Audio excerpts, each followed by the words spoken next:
တုပဆိုတာမတင့်တယ်တဲ့သဘောမတင့်တယ်တဲ့သဘောဆိုတာငါလို့ဆွဲထားတဲ့သူလို့ဆွဲထားတဲ့ဒီခန္ဓာကိုယ်ကြီးရဲ့သဘောအမှန်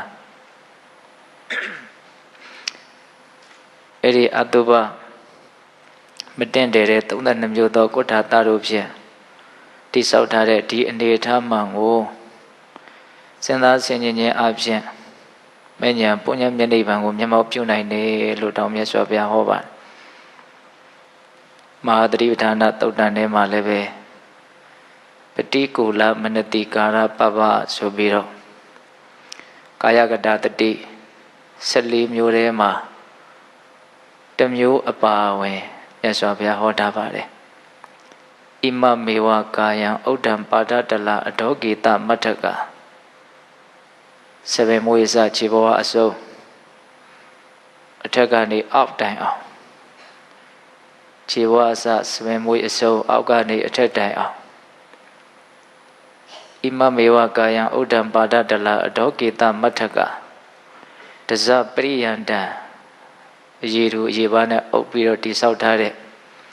ပုရဏနာနပကာရတအတုရှိနောအထုထုအပြားပြားသောမစင်ကြယ်တဲ့အရာတို့ဖြင့်ပြည်နေတဲ့ဣမမေဝကာယဤခန္ဓာကိုယ်ကိုပိစဝခတိအမှန်တိုင်းသိအောင်စဉ်းစားရမယ်ဆင်ခြင်ရမယ်တဲ့ကာယကတတတိ14မျိုးထဲမှာမိမိခန္ဓာရဲ့ဆံပင်မွေးခြင်းခြေသီးလက်သီးသွားအရည်အစရှိသဖြင့်32မျိုးသောကုဋ္ဌာတတို့ဖြင့်တိဆောက်ထားတဲ့အနေအထားမှန်ကိုစဉ်းစားဆင်ခြင်ခြင်းဟာလည်းပဲသတိပဋ္ဌာန်ဘာဝနာလုပ်ငန်းစဉ်ကြောင့်ရရှိမဲ့အကျိုးကျေးဇူး9မျိုးကိုပေးနိုင်တဲ့ဘာဝနာကမ္မဋ္ဌာန်းတရားတစ်မျိုးလို့သိမြင်နားလည်တဲ့စိတ်ယုံကြည်တဲ့စိတ်နဲ့စဉ်းစားရမယ်ဆင်ခြင်ရမယ်အင်္ဂုတ္တပါဠိတော်ဧကတတနိပတ်မှာအမတန္တိဘိက္ခဝေနပရိပုံဇန္တိရေကာယကတတတိနပရိပုံဇန္တိတဲ့ကာယကတတတိလို့ဆိုတဲ့ဒီခန္ဓာကိုယ်တိဆောက်ထားဖို့ဆံမေမွေးခြင်းခြေသီးလက်သီးသွားအရည်အသားအကျော်အယိုးရိုးတွင်ခြင်းသည်အညှို့နှလုံးအသက်အစရှိတဲ့ဒီအစုအဝေးကိုမစင်သားမစင်ခြင်းမဲနဲ့မသုံးဆောင်မဲနဲ့နေမယ်ဆိုလို့ရှိရင်အဲ့ဒီပုဂ္ဂိုလ်ဟာအမတလို့ဆိုတဲ့နိဗ္ဗာန်ကိုမသုံးဆောင်နိုင်တဲ့ပုဂ္ဂိုလ်လို့ဆိုပါတယ်တဲ့အမတန္တိဘိက္ခဝေပရိပုံဇန္တိရေကာယကတတတိပရိပုံဇန္တိဒီယုတ်ကာယအစုအဝေးကိုမှန်မှန်ကန်ကန်စဉ်းစားဆင်ခြင်ပြီးတော့နေခြင်းလို့ဆိုတဲ့ကာယကတတတိကိုစဉ်းစားဆင်ခြင်ခြင်းအပြင်သုံးဆောင်မယ်ဆိုလို့ရှိရင်အဲ့ဒီပုဂ္ဂိုလ်ဟာနိဗ္ဗာန်ချမ်းသာကိုသုံးဆောင်နေတာလို့တောင်မြတ်စွာဘုရားဟောပါတယ်။ဒါကြောင့်ဒီ32မျိုးသောကုဋ္ဌာတကိုစဉ်းစားခြင်းဆင်ခြင်ခြင်းဟာ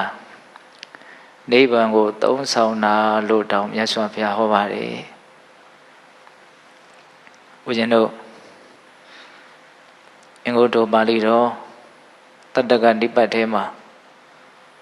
ပွားများအားထုတ်လို့ရှိရင်အလွန်ကြီးမားတဲ့အကျိုးအန္တိတင်ရှိတဲ့နိဗ္ဗာန်ကိုရောက်အောင်ပို့နိုင်တဲ့နိဗ္ဗာန်နဲ့အဆုံးရှိတဲ့တင်ညာ9မျိုးဆိုတော့မြတ်စွာဘုရားဟောထားတာရှိတယ်တတ္တိမေဘိက္ခဝေတင်ညာဘာဝိတာဘဟုလိကတာမဟာဖလာဟွန်တိမဟာနိတန္တာအမတောကတာအမတပရိယောတာနာယဟန်တို့တဲ့အခုပြောမဲ့တင်ညာ9မျိုးဟာပွားများမယ်ဆိုလို့ရှိရင်ကျင့်ဖန်များစွာမိမိတန်တာမှာဖြစ်စေမယ်ဆိုလို့ရှိရင်မဟာဖလာဟွန်တိအလွန်ကြီးမားတဲ့အကျိုးအန္တိတင်ရှိတယ်မဟာနိတန္တာဟွန်တိအလွန်ကြီးမားတဲ့အကျိုးအန္တိတင်ရှိတယ်မဟာဖလာအလွန်များပြားတဲ့အကျိုးကျေးဇူးရှိတယ်အမတောကတာနိဗ္ဗာန်ချမ်းသာကိုရအောင်ပေးနိုင်တယ်နိဗ္ဗာန်ကိုအရောက်ပို့နိုင်တယ်အမတပရိယောတာနာနိဗ္ဗာန်ချမ်းသာလည်းအဆုံးရှိတယ်လို့အဲ့လိုဟောတယ်အဲ့ဒီ9မျိုးသောတင်ညာဆိုတာထဲမှာအတုပတင်ညာဆိုတာလည်းတစ်ခုအပါဝင်ပါပဲနေဆာတင်ညာလို့ဆိုတဲ့မတည်မြဲမှုကိုသိတဲ့နားလည်တဲ့မြင်တဲ့စဉ်းစားဆင်ခြင်တဲ့ဉာဏ်ပညာအနတ္တတင်ညာလို့ဆိုတဲ့ အတွင်းအာယတနာ6ပါးအပြင်အာယတနာ6ပါးတို့ရဲ့အနှစ်သာရကင်းမဲ့ပုံကိုစဉ်းစားဆင်ခြင်ပြီးတော့သိမြင်နားလည်တဲ့ပညာအတုပတင်ညာလို့ဆိုတဲ့မတင့်တယ်တဲ့သဘာဝတွေကိုသိတဲ့မြင်တဲ့နားလည်တဲ့သဘောစဉ်းစားဆင်ခြင်နေတဲ့သဘောအတ္တိနဝတင်ညာလို့ဆိုတဲ့ဒီခန္ဓာကိုယ်ရဲ့အနာယောဂများပြားကိုအပြစ်အနာစာကြီးမားစွာတည်ရှိနေပုံကိုစဉ်းစားဆင်ခြင်တဲ့အတ္တိနဝတင်ညာ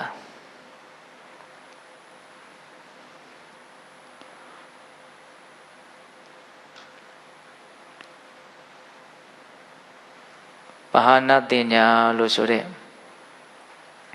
ဖြစ်ပေါ်လာတဲ့ကာမဝိတ္တပြဘာဒဝိတ္တဝိဟိတဝိတ္တဤဝိတ္တတွေကိုဖယ်ရှားသုတ်သင်ခြင်းလို့ဆိုတဲ့ဒီပဟာနာတင်ညာဝိရာဂတင်ညာလို့ဆိုတဲ့ကိလေသာခသိမ်းကင်းပြတ်ရာနိဗ္ဗာန်ကိုစဉ်းစားဆင်ခြင်ခြင်းလို့ဆိုတဲ့ဝိရာဂတင်ညာនិရောဓတင်ညာလို့ဆိုတဲ့ကိလေသာခသိမ်းဒုက္ခခသိမ်းချုပ်ငြိမ်းရာနိဗ္ဗာန်ကိုစဉ်းစားဆင်ခြင်ခြင်းလို့ဆိုတဲ့និရောဓတင်ညာသဗ္ဗလောကေအနာဘိတတတင်ညာလို့ဆိုတဲ့ဒီလောကရဲ့ပုံမှာဆွဲပဲ့မှုဆွဲလန်းမှုဥပါဒံတရားတွေကိုကင်းပြောက်အောင်ကြိုးစားပြီးတော့နေတဲ့သဗ္ဗလောကေအနာဘိတတတင်ညာသဗ္ဗသင်္ခါရေတုအနိစ္စတင်ညာလုံးစုံသောသင်္ခါရတရားတို့ကိုအလိုမရှိဘူးဆိုတဲ့အမှတ်တင်ညာအာနာပါနတတိဝင်သက်ထွက်သက်ရဲ့ပုံမှာသတိထားပြီးတော့နေခြင်းလို့ဆိုတဲ့အာနာပါနတတိအဲ့ဒီတင်ညာ10မျိုးကတော့နာယူယုံနဲ့တောင်ယောဂပျောက်ကင်းတယ်လို့ဂိရိမာနန္ဒသုတ်တမှာဂိရိမာနန္ဒယဟန်အကျမ်းမှာဖြစ်နေလို့ရှင်အနန္ဒသွားပြီးတော့အဲ့ဒီယဟန်ဒီကိုကြွပေးဖို့မြတ်စွာဘုရားကိုလျှောက်တော့မြတ်စွာဘုရားကဒီတင်ညာ10မျိုးကိုသာငါစီကသင်ယူပြီးတော့အဲ့ဒီယဟန်ကိုသွားပြီးတော့ဟောပြလိုက်အဲ့ဒီတင်ညာ10မျိုးကိုနာယူရင်နာယူပြီးသည့်ချမ်းမဲ့မှာယောဂဗျာတွေပျောက်သွားလိမ့်မယ်လို့မြတ်စွာဘုရားဟောပြထားတဲ့ဂိရိမာနန္ဒသုတ်တန်ထဲမှာအဲ့ဒီအတုပတင်ညာဟာတစ်ခုအပါဝင်ဖြစ်တယ်သောတော်ကပွားများရင်အလွန်ကြီးမားတဲ့အကျိုးအာနိသင်ရှိတဲ့နိဗ္ဗာန်ချမ်းသာကိုရအောင်ပေးနိုင်တဲ့နိဗ္ဗာန်ချမ်းသာလည်းအဆုံးရှိတဲ့တင်ညာ9မျိုးထဲမှာလည်းပဲအဲ့ဒီအတုပတင်ညာကထိတ်ဆုံးမှာပါတယ်ဒါကြောင့်မိမိခန္ဓာရဲ့ရှင်ရှားဆက်စုပ်ဖွယ်ကုဋ္ဌာတတို့ဖြင့်တိဆောက်ထားတဲ့အနေအထားမှန်ကိုစဉ်းစားဆင်ခြင်ခြင်းဟာအလွန်ကြီးမားတဲ့အကျိုးအာနိသင်ရှိတယ်လို့ဒီဒေသနာတွေကိုအမှတ်ရသောအဖြစ်ဆင်ခြင်သောအဖြစ်သိနိုင်တယ်နားလည်နိုင်တယ်ဒါကြောင့်အယိုးကိုအမာခံနေရာမှာထားပြီးတော့အကျိုးတို့နဲ့ဖွဲ့ရှက်ပြီးတော့အသားအသွေးတွေနဲ့လိမ့်ကြံပြီးတော့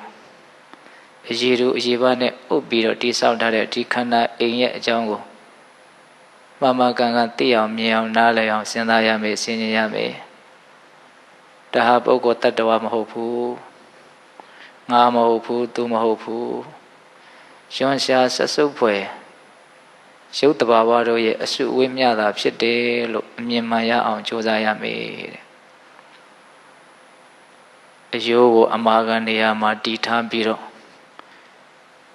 အကျော်တွေနဲ့ဖွဲ့ရှက်ပြီးတော့အသားအသွေးနဲ့လိမ့်ကြံပြီးတော့အရည်တူအရည်ပါနဲ့အုပ်ပြီးတော့တိဆောက်ထားတဲ့ဒီခန္ဓာအိမ်ကိုမြင်အောင်ကြည့်ပါကောင်းယူကြီးရှိတယ်အဲ့ဒီကောင်းယူကြီးမှာအခေါင်းအပေါက်တွေများစွာရှိတယ်လေပင်ရိုးနဲ့စိုက်ဆောင်ပြီးတော့ထားတဲ့ကောင်းယူကြီး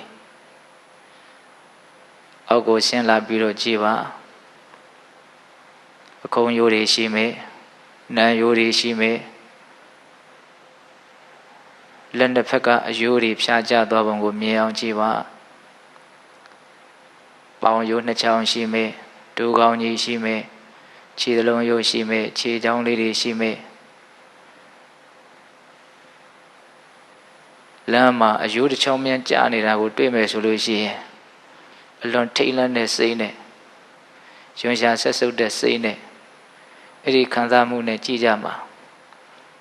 အဲ့ဒီလိုထိတ်လန့်စရာကောင်းတဲ့ရွှင်ရှားဆက်စုပ်ဖွယ်ဖြစ်တဲ့အယိုးကြီးကမိမိခန္ဓာထဲမှာရှိနေတာပဲအဲ့ဒါလိုအယိုးကိုအမာခံနေရာမှာတည်ထားပြီးတော့ အကျော်တို့ဖြင့်ဖွဲ့ရှက်ပြီးတော့အသားအသွေးနဲ့လိမ့်ကြံပြီးတော့အရည်တူရေပါးနဲ့အုပ်ပြီးတော့တိဆောက်ထားတဲ့ဒီခန္ဓာအိမ်ထဲမှာဘာတွေရှိလဲခေါင်းထဲမှာအုံနောက်တွေရှိမယ်ရှင်ကောင်းပိုင်းမှာဆိုရင်အစုံနဲ့နှလုံးရှိမယ်ဝမ်းပိုင်းမှာဆိုရင်အသေးရှိမယ်အစာအိမ်ရှိမယ်ဥသိမ်းရှိမယ်ဥမရှိမယ်ကြောက်ကနှလုံးရှိမယ်တရရွက်ဆိုတဲ့ဘေးဆိုတာရှိမယ်တီးချီအိတ်ကလေးရှိမယ်မိမိမက်မက်မောမောဝါမျိုးစားတောက်ထားတဲ့အစာအာဟာရအသစ်တွေရှိမယ်တဖြည်းဖြည်းပြောင်းလဲစားပြုတ်နေတဲ့အစာအာဟာရအဟောင်းတွေရှိမယ်စီးတွေနဲ့ပြည်နေတဲ့စီးအိမ်ကြီးရှိမယ်ဒါတွေပါပဲဘဝဆိုတာဒါပါပဲဒါကိုသိအောင်မြင်အောင်အမှန်တိုင်းသိအောင်စဉ်းစားခြင်းဆင်ခြင်ခြင်းဟာနိဗ္ဗာန်ချမ်းသာကိုသုံးဆောင်တယ်လို့တောင်ဆိုနိုင်တယ်လို့မြတ်စွာဘုရားဟောထားတာပါဒါကြောင့်အလေးနဲ့ထားပြီးတော့ပုခန္ဓာကိုယ်ရဲ့အခြေအနေမှန်သဘောထားမှန်ကိုသိအောင်မြင်အောင်ကြိုးစားရမှာဦးဇင်းတို့သုတ္တန်နိဗ္ဗာန်ပါဠိတော်မှာဝိဇယသုတ်တံဆိုပြီးတော့သုတ်တံတစ်ပုဒ်ရှိတယ်အဲ့ဒီသုတ်တံမှာမြတ်စွာဘုရားကဒီယုတ်ခန္ဓာရဲ့သဘာဝအမှန်တွေကိုထင်ထင်ရှားရှားဟောပြထားတာကိုမှတ်တမ်းတင်ထားဝိဇယဆိုတာကိလေသာခတ်သိမ်းကိုအောင်နိုင်ခြင်းလို့အဓိပ္ပာယ်ရတယ်ကိုယ်ခန္ဓာရဲ့ဒီယုတ်ပိုင်းဆိုင်ရာသဘာဝအမှန်တွေကိုစဉ်းစားဆင်ခြင်ခြင်းဟာလောဘဒေါသမောဟအစရှိတဲ့ကိလေသာတရားတွေကိုအောင်နိုင်တယ်လို့မြတ်စွာဘုရားဟောတော်မူလိုရင်းဖြစ်ပါတယ်အဲ့ဒီသုတ်တံမှာမြတ်စွာဘုရားကတိရိမာပြည့်စုံမှာကိုအကြောင်းပြုပြီးတော့ဟောတော်မူထားတဲ့ဒီသုတ်တံဖြစ်ပေါ်လာခြင်းရဲ့ဏိဒံဝတ္ထုလေးကလည်းစိတ်ဝင်စားတဲ့အကောင်းတယ်မြတ်စွာဘုရားလက်ထက်ကတိရိမာဆိုတဲ့ပြည့်စုံမှာတူရှိတယ်အဲ့ဒီပြည့်စုံမှာအလွန်တရာမှချောမောလှပတယ်လို့ဆိုတယ်တနေ့တော့အဲ့ဒီပြည့်စုံမှာတည်ဆုံးသွားတယ်ဆိုတဲ့အကြောင်းကိုပိမိတာရမင်းကြီးရဲ့သတင်းပေးချက်အရမြတ်စွာဘုရားရှင်ကိုရမြတ်ကြီးသိတော်မူလို့ဒီတိရိမာကိုအကြောင်းပြုပြီးတော့တရားတစ်ပုဒ်ဟောရလိမ့်မယ်အဲ့ဒီတရားကိုနာယူပြီးတော့ယဟန်တွေရောလူတွေရောနတ်တွေရောသစ္စာလေးပါးတရားကိုသိကြလိမ့်မယ်မြင်ကြလိမ့်မယ်လို့မြတ်စွာဘုရားကကြိုတင်ပြီးတော့သိတော်မူတဲ့အတွက်ကြောင့်ပိမိတာရမင်းကြီးကိုအဲ့ဒီတိရိမာရဲ့ယုတ်ကလတ်ကိုမီလည်းမရှုံနဲ့ရေတယ်လည်းမမြုံနဲ့မြေကြီးတယ်လည်းမမြုံနဲ့ဘာမှခွဲတာစိတ်ဓာတ်တွေလည်းမလုံးနဲ့ဒီတိုင်းပဲထားလိုက်ပါလို့မြတ်စွာဘုရားကအမိန့်ရှိတယ်အဲ့ဒါတိရိမာရဲ့ယုတ်ကလတ်ကိုတင်းချိုင်းမှာခွေတွေကြီးတွေပိုးအောင်နေမစားအောင်လုံခြုံတဲ့အဆောင်အရှောက်အစီမံပေးပြီးတော့ဒီတိုင်းပဲပြစ်ထားရတယ်တရက်နေလာပြီနှစ်ရက်နေလာပြီသုံးရက်နေလာပြီဆိုတော့လေးရက်မြောက်နေ့မှာတော့ဘလို့မှကြည့်လို့ရှုလို့မကောင်းတော့တဲ့နော်အလွန်တရာမှကျွမ်းရှားဆက်စုပ်ဖွယ်ကောင်းတဲ့အနေအထားမျိုးနဲ့ပျက်စီးဖောက်ပြန်နေတဲ့ဒီယုတ်ကလတ်ရဲ့အနေအထားအဲ့ဒါကိုဗိမိတာရမင်းကြီးကမြတ်စွာဘုရားကိုလျှောက်ပြီးတော့သတင်းပေးတယ်ရှင်ဘုရားလေးရက်မြောက်နေ့လျှောက်ပါပြီဆိုတော့မှမြတ်စွာဘုရားကယဟန်တန်ဃာကိုတိရိမာရဲ့ယုတ်ကလတ်ကိုတွားပြီးတော့အတုပါရှုကြမယ်အဲ့လိုမျိုးအမိန့်ရှိတော့အဲ့ဒီယဟန်နေထဲမှာယဟန်တစ်ပါးကဆွမ်းခံကြွရင်းနဲ့တိရိမာကွယ်လွန်မဲ့နေ့မှာပဲမကွယ်လွန်လေးခင်ကျမ်းမာရေးမကောင်းတဲ့တိရိမာကဝိချီတာကိုခံပြီးတော့ဆွမ်းလောင်းလှူအဲ့ဒီမကျမ်းမာဖြစ်နေတဲ့တိရိမာကိုကြည့်ပြီးတော့အဲ့ဒီယဟန်ကဒီလောက်မကျမ်းမာဖြစ်နေတာတောင်ဒီလောက်လှပတင်းနေတယ်ဆိုရင်ကျမ်းမာရေးကောင်းတဲ့အချိန်အစင်တသာအပြည့်စုံနဲ့များရှိနေမယ်ဆိုရင်ဘယ်လောက်မြန်ကြည့်ကောင်းမလို့အဲ့လိုစဉ်းစားပြီးတော့ကြောင်းပြန်ရောက်တော့ဆွမ်းတော်မစားနိုင်ဘူးလို့ဆိုတယ်အဲ့ဒါဆွမ်းစပိတ်ကိုကရင်အောက်မှာထိုးပြီးတော့ဆွမ်းကလည်းမထွက်တော့ဘူးဆွမ်းလည်းမစားတော့ဘူးဒီတိရိမာရလှပတဲ့အစင်းကပဲသူ့ရဲ့စိတ်ထဲမှာတဝဲလေလေဖြစ်ပြီးတော့1ရက်2ရက်3ရက်4ရက်မြောက်နေ့သူလည်းပဲအစာမစားဘူး4ရက်နေ့ထိတိုင်အောင်အဲ့ဒါယဟန်တွေကတိရိမာရဲ့ ပုံကိုသွားပြီးတော့ကြည်ကြမှာတယ်လို့ပြောတော့တိရိမာဆိုတဲ့အတန်ကိုကြားတာနဲ့ပဲအဲ့လိုဆိုငါလည်းလိုက်ပြီးတော့ကြည့်မယ်တကယ်စင်စစ်တိရိမာတေဆုံးသွားတာကို तू မသိဘူးတိရိမာက तू ဆုံးခံကြွတဲ့နေ့ကညနေပိုင်းမှာဆုံးသွားတာဒါ तू မသိဘူးတိရိမာဆိုတဲ့အတန်ကြားတာနဲ့ तू ကလည်းလိုက်သွားတာတင်းချမ်းရောက်ပြီဆိုတော့မှတိရိမာက तू မျောမှန်းထားတဲ့အတိုင်းမဟုတ်ဘူးရစီပြီးတော့အကြီးအကျယ်ပေါက်ပြန်နေတဲ့အနေအထားကို तू တွေ့ရတယ်အဲ့ဒါတိရိမာကလည်းပဲသောတာပန်ရိယာသူတော်ကောင်းဆိုတော့ကွယ်လွန်ဒိဋ္ဌရောက်သွားတဲ့အခါမှာယာမနတ်ပြည်မှာသူ့ယာမနတ်မင်းကြီးရဲ့နတ်မိဖုရားဖြစ်တယ်လို့ဆိုတယ်အဲ့ဒါသူကိုယ်တိုင်ကလည်းပဲအချွေအရန်နေနဲ့မြတ်စွာဘုရားဟောပြမယ်တရားဒေသနာကိုနာယူဖို့အဲ့ဒီတုတ်တန်ကိုရောက်လာတယ်လို့ဆိုတယ်တော့အလွန်စမ်းကြဲတဲ့ကိစ္စတွေပဲအဲ့ဒါတုတ်တန်ရောက်တော့မြတ်စွာဘုရားကပိမိတာရမင်းကြီးကိုဒီတိရိမာအသက်ရှင်တန်စဉ်အခါတုန်းကတနေ့ကိုအသက်ပြား1000ပေးရတယ်ဒါကြောင့်အခုဒီတိရိမာကိုအသက်ပြား1000နဲ့ဝယ်ယူမဲ့လူများရှိရင်ဝယ်ယူနိုင်တယ်လို့မောင်းခြင်းနဲ့ခတ်စီကြီးညာချက်ထုတ်ပြန်စီဒီလိုမိန့်ရှိလို့ဒါမင်းဗိမိတရာမင်းကြီးကတိရိမာကို1000ဖြင့်ဝယ်ယူမြတ်သူများရှိရင်ပြောပါယူမပဲဝယ်ယူမတော့ဈေးများနေလို့နဲ့တူတယ်900နဲ့ဝယ်မယ်ဆိုရင်လည်းပဲဝယ်နိုင်တယ်ဘယ်သူဝယ်ယူမလဲဒီလိုနဲ့တဖြည်းဖြည်းနဲ့နော်တစ်ချက်ငါမူတမတ်နောက်တိရိမာကိုအလကားယူမယ်ဆိုရင်တော့ယူလို့ရတယ်လို့ကြေညာချက်ထုတ်ခိုင်းတယ်အလကားလည်းဘယ်သူယူမလို့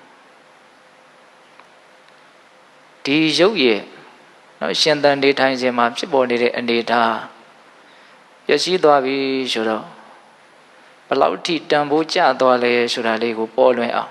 ဒီနေရာဖြင့်ဒီရုပ်အစုအဝေးရဲ့အနှစ်သာရကင်းမဲ့ပုံကိုပေါ်လွင်ထင်ရှားအောင်မြတ်စွာဘုရားကအဲ့ဒါလိုခိုင်းစေတာဒါကစဉ်းစားကြည့်မယ်ဆိုရင်လည်းပဲတော်တော်တတိတံဝေကရစရာကောင်းတယ်အဲ့ဒါလိုနဲ့မြတ်စွာဘုရားကရောက်ရှိလာတဲ့နတ်ပိဋကယဟန်ပိဋကလူပိဋကအလုံးကိုတရားဒေသနာတစ်ပုဒ်ဟောတယ်အဲ့ဒီဒေသနာလေးကဒီယုတ်ကာယရဲ့ဝိညာဉ်တင်လည်းအသက်ရှင်စဉ်အခါကာလမှာဖြစ်ပေါ်နေတဲ့မတင့်တယ်တဲ့သဘောတဘာဝအသက်ဝိညာဉ်ကင်းပြီးတော့သိပြီးတဲ့နောက်မှာဖြစ်ပေါ်နေတဲ့ဖြစ်ပေါ်လာမဲ့မတင့်တယ်တဲ့သဘာဝဒါတွေကိုပိုင်းခြားပြီးတော့မြတ်စွာဘုရားဟောတာအလွန်လဲမှတ်သားစရာကောင်းပါတယ်အလွန်လဲစနစ်တကျဟောထားတဲ့တရားဒေသနာတစ်ပုဒ်လို့ဆိုရမယ်ဘယ်ကနေမြတ်စွာဘုရားစပြီးတော့ဟောတော့စရံဝါယတိဝဒိဋ္ဌံဒီသိန်တော်ဥဒဝါတေယသမိတ်ဇေတိပတာရိတိဧတာကာယတအိဉ္စနာသွားတယ်ရက်တယ်ထိုင်တယ်လျောင်းတယ်ဆိုတာပုဂ္ဂိုလ်တ attva ရဲ့သဘောမဟုတ်ဘူးတဲ့ပုဂ္ဂိုလ်တ attva ကြီးကသွားနေတာရက်နေတာထိုင်နေတာလျောင်းနေတာမဟုတ်ဧတာကာယတအိဉ္စနာအဲ့ဒါရုပ်အစုအဝေးရဲ့လှုပ်ရှားမှုတသက်မျှတာဖြစ်တယ်တဲ့ပုဂ္ဂိုလ်တ attva ဆိုတဲ့အမြင်ကိုမြတ်စွာဘုရားကအရင်ခွာပေးတော်မူပါတယ်သွားနေတယ်ဆိုတာငါသွားတာမဟုတ်ဘူးသူသွားတာမဟုတ်ဘူးရုပ်တဘာဝကြီးရဲ့လှုပ်ရှားမှုရွေလျားမှုအဲ့ဒါကိုဦးဇင်းတို့မင်းကွန်းဆရာဘုရားကြီးကသွားလို့ရက်လို့ထိုင်နေလို့အိတ်လို့စိတ်ဟုသိစိတ်ကြောင့်ဖြစ်သောဓဝါယောနှံ့နှောရုပ်ဝယ်ပြည့်ဝါယောပြည့်သောရုပ်တစ်ပေါ်ရုပ်တော်သွားပေ၏ပုဂ္ဂိုလ်မသွားငါမသွားရုပ်သွားဉာဏ်ဖြင့်ကြည့်သွားတယ်ဆိုတာသွားလို့တဲ့စိတ်ကလေးဖြစ်လာလို့အဲ့ဒီစိတ်ကလေးကြောင့်စိတ်တဝါယောဆိုတာတကူလုံးမှာအနှံ့ဖြစ်တယ်အဲ့ဒီဝါယောတက်ရဲ့နော်စိတ်ဆိုမှုနော်အစဉ်စဉ်ပြောင်းလဲဖြစ်ပေါ်လာမှုတွေကြောင့်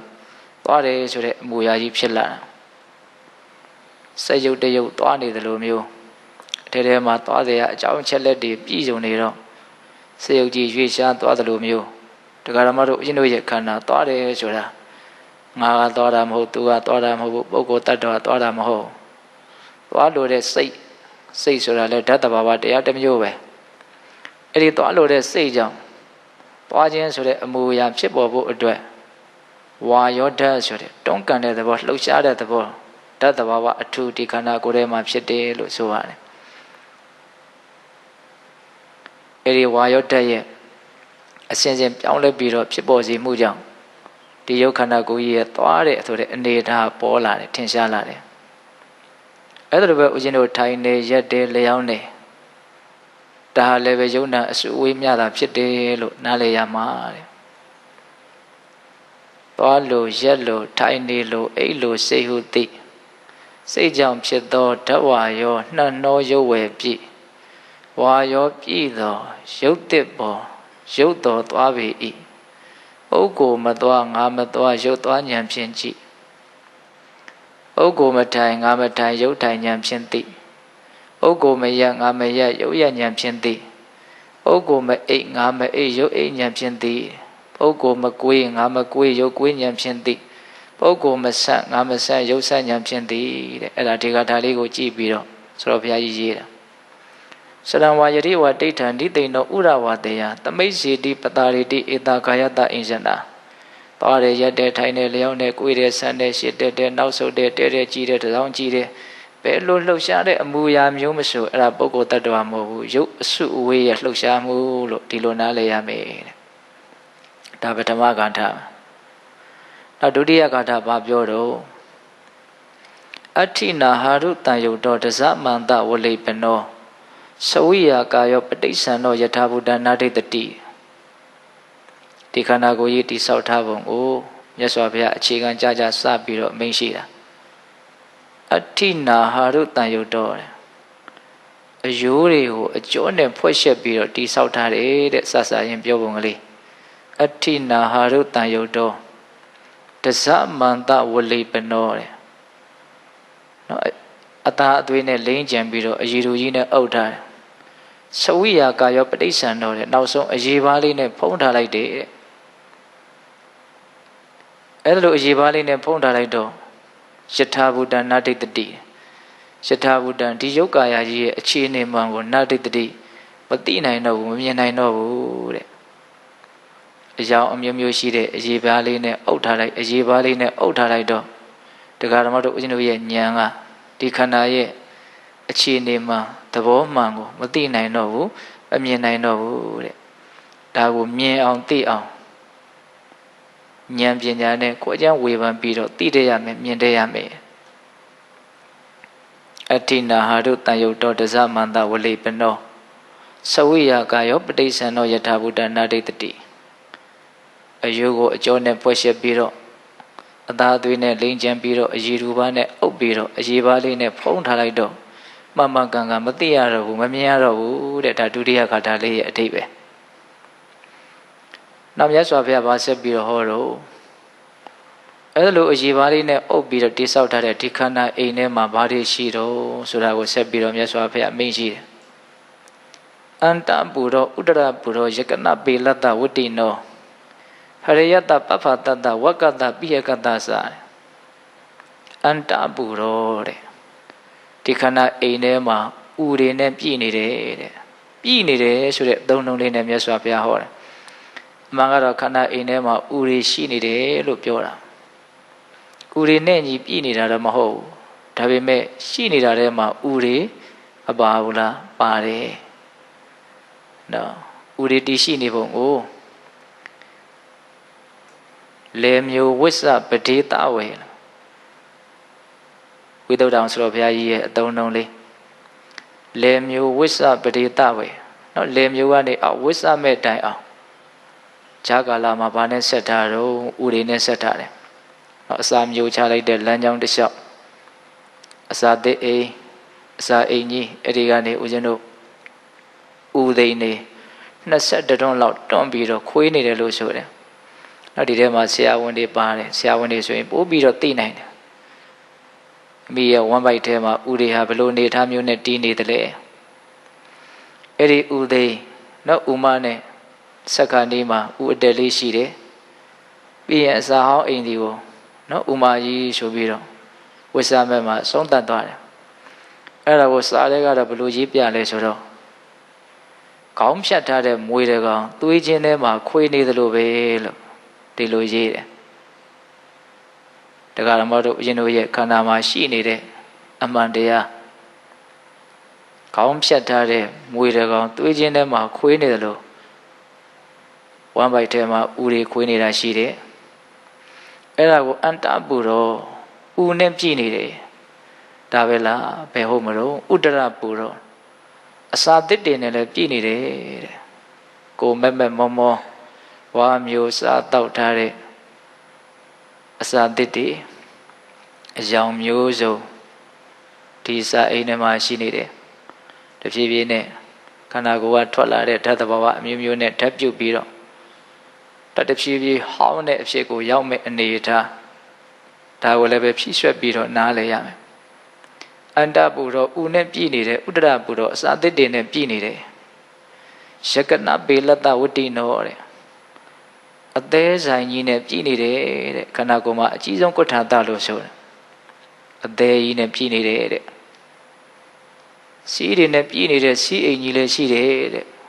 ယကနပေလတဝတ္တိနောစီးအိမ်ကြီးလည်းရှိတယ်ဟရိယတပပ္ဖတတဝကတပိဟကတသဟရိယတနှလုံးသားလည်းရှိတယ်ခန္ဓာကိုယ်တစ်ခုလုံးကိုသွေးတွေကိုအရောက်ပို့ပြီးတော့ပေးနေတယ်တခဏလေးများတောင်မှရှင်သန်တဲ့အချိန်ကစပြီးတော့နားခွင့်မရှိခဲ့တဲ့ဒီနှလုံးအမြဲတမ်းတလဇက်အလုံးလုံးနေတဲ့နှလုံးအဲ့ဒီနှလုံးနဲ့လည်းပြည့်နေတယ်တဲ့ပပ္ဖတဆိုတာဘာပြောတာတော့ဟရိယတပပ္ဖတတဝကတပိဟကတသနော်ဘုရင်တို့အဖြင်းဆိုတာရှိတယ်တရေရွက်လို့လည်းခေါ်တယ်ဘေလို့လည်းခေါ်တယ်ဝမ်ပိုက်ရဲ့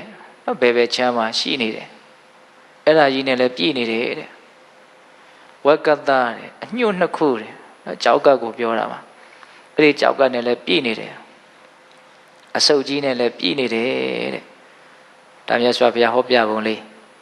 အန္တပူရောဥဒရပူရောယကနပေလတဝတ္တိနောဟရိယတပပ္ဖတတဝကတပိဟကတသ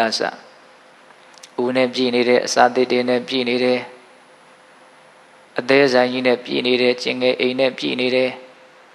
နှလုံးနဲ့ပြည့်နေတယ်အဖြင်းနဲ့ပြည့်နေတယ်အညှို့နဲ့၆ကက်နဲ့ပြည့်နေတယ်အဆုပ်နဲ့ပြည့်နေတယ်ခန္ဓာကိုယ်ထဲမှာဒါတွေရှိတယ်ဆိုတာကိုစဉ်းစားရမယ်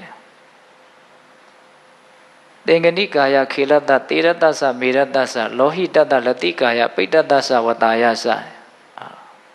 နောက်ထပ်ကဒါလေးတစ်ပုဒ်ဆက်ဟောတယ်သင်္ကနိကာယခေလတ္တသင်္ကနိကာယနှက်တွေနဲ့ပြည့်နေတယ်တဲ့ဒီခန္ဓာအိမ်ခေလတ္တတတွေးတွေနဲ့ပြည့်နေတယ်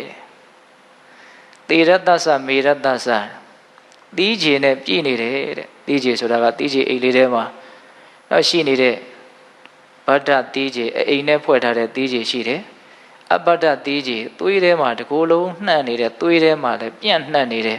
အဗဒ္ဒသီးခြေဆိုတာလည်းရှိတယ်နော်သီးခြေပြတ်ရင်ယူတတ်တယ်ဆိုတဲ့သီးခြေပေါ့အဲ့ဒီသီးခြေနဲ့လည်းပဲတစ်ကိုယ်လုံးပြည့်နေတယ်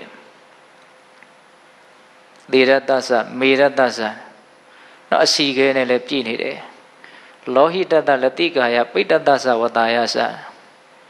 သွေးတွေနဲ့လည်းပြည့်နေတယ်တဲ့တစ်ကိုယ်လုံးစီးဆင်းနေတယ်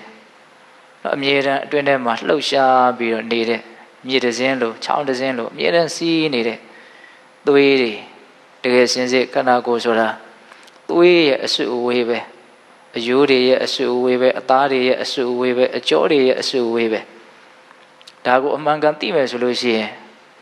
ဒါဟာငါပဲဒါဟာသူပဲဒါဟာပုဂ္ဂိုလ်တ attva ပဲလို့မှားယွင်းစွာဆွဲလန့်တဲ့တက္ကာယဒိဋ္ဌိဟာအများကြီးနည်းသွားနိုင်ပဂရိမျက်စိနဲ့တောင်သိနိုင်မြင်နိုင်တဲ့ဒီယုတ်ကာယရဲ့အနေအထားမှာကြိုးစားမယ်ဆိုတဲ့စိတ်ကလေးနဲ့စဉ်းစားဆင်ခြင်ကြည့်ပါနိဗ္ဗာန်ချမ်းသာကိုသုံးဆောင်ရာရောက်တယ်လို့တောင်မြတ်စွာဘုရားဟောထားတာအဲ့ဒါကိုဘယ်လောက်ထိနားလည်နိုင်မလဲဘယ်လောက်ထိခံစားနိုင်မလဲအဲ့ဒီဒေသနာကိုမြတ်စွာဘုရားကတော့မှန်မှန်ကန်ကန်သိတော်မူမြင်တော်မူတဲ့အတိုင်းဟောထားတာယုတ်ကာယရဲ့အနေအထားမှန်ကိုစဉ်းစားရင်နိဗ္ဗာန်ချမ်းသာကိုသုံးဆောင်တယ်လို့တောင်ဟောထားတာပါဒါကြောင့်ဒီခန္ဓာမှာရှိနေတဲ့ဒီသဘာဝတွေကိုစဉ်းစားရမယ်ဆင်ခြင်ရမယ်လောဟိတတလတိကာယနော်အစေဘုံနဲ့ပြည့်နေတယ်လောဟိတတလတိကာယပိဋ္ဌတ္တသဝတာယသ မျက်ရည်တွေအစီကြီးတွေနော်ဒါတွေနဲ့လည်းပြည့်နေတယ်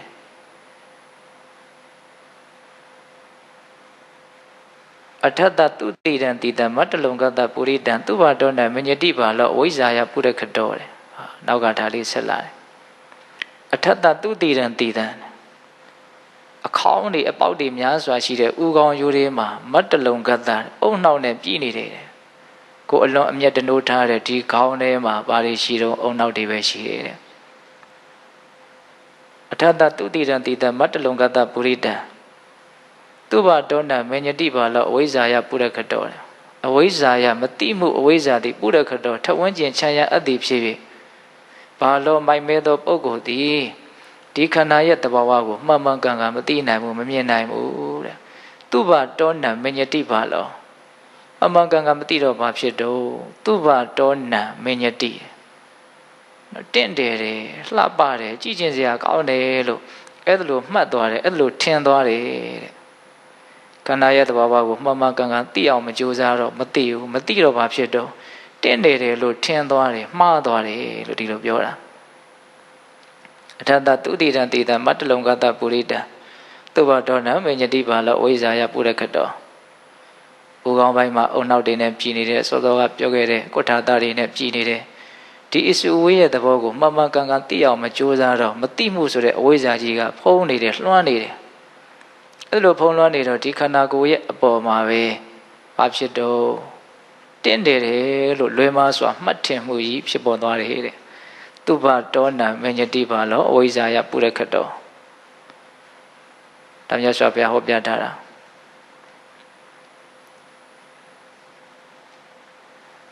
သင်္ကနိကာယခေလတ္တတေရတ္တသမေရတ္တသသင်္ကနိကာယနာတတောမုခေနဝမတိကရာပိဋ္ဌံသေမေသဝမတိကာယမတေရဇန္တိကာဒီကဒါလေးကျမ်းတယ်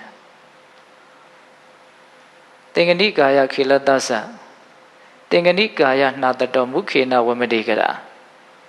ဒီကန္နာကိုရဲ့တဘာဝကိုမြတ်စွာဘုရားထပ်ပြီးတော့ပေါ်လွင်အောင်ပြောသေးတယ်သင်္ကနိကာယနာတတောမုခေနဝမတိကရာပိဋ္ဌံသေမေသဝမတိကာယမတေရဇန္တိကာဒီနှက်တွေဆိုတာတခါတရံမှာနှာခေါင်းကထွက်သေးတယ်တခါတရံမှာဒီပါဇက်ကနေပြီးတော့ပြုတ်အံပြီးတော့ထွက်လာတာလည်းရှိတယ်ဒါတည်းမကဘူးတဲ့မုခေနဝမတိကရာပိဋ္ဌံသေမေသဝမတိနောက်တခါတလေဒီပါဇက်ကနေပြီးတော့သီးကြည်တွေတလိပ်တွေလည်းထွက်လာတာရှိတယ်တဲ့ကာယမတေရဇန္တိကာဒီကိုယ်လုံးမှာရှိတဲ့မွေးချင်းပေါက်တွေကနေပြီးတော့ချွေးတို့စားတို့နော်အရေပြားဆိုတာလေးတွေခွာပြီးတော့အမြင့်အတန်းဓာတ်တွေထွက်နေတာလည်းရှိတယ်တဲ့အသေးစိတ်လေးပြောတာအဲ့လိုမျိုးဖြစ်ပေါ်နေတဲ့သဘာဝကိုမှန်မှန်ကန်ကန်မသိတဲ့အခါကျတော့တင့်တယ်တယ်လို့မှတ်ထင်သွားတယ်ဒါကဥစဉ်တို့ဒီခန္ဓာကိုယ်ကြီးရဲ့ရှင်သန်နေတဲ့အနေအထားမျိုးမှာဖြစ်ပေါ်နေတဲ့မတင့်တယ်တဲ့သဘာဝကိုသိနိုင်မြင်နိုင်ဖို့အတွက်မြတ်စွာဘုရားဟောပြတာဆက်ပြီးတော့မြတ်စွာဘုရားကဒီခန္ဓာကိုပျက်စီးပြီးတဲ့နောက်မှာဖြစ်ပေါ်လာမယ့်အနေအထားတွေကိုလည်းပဲစဉ်းစားခိုင်းတယ်ဆင်ခြင်ခိုင်းတယ်ဒါကလည်းပဲခန္ဓာရဲ့သဘာဝကိုသိဖို့မြင်ဖို့အတွက်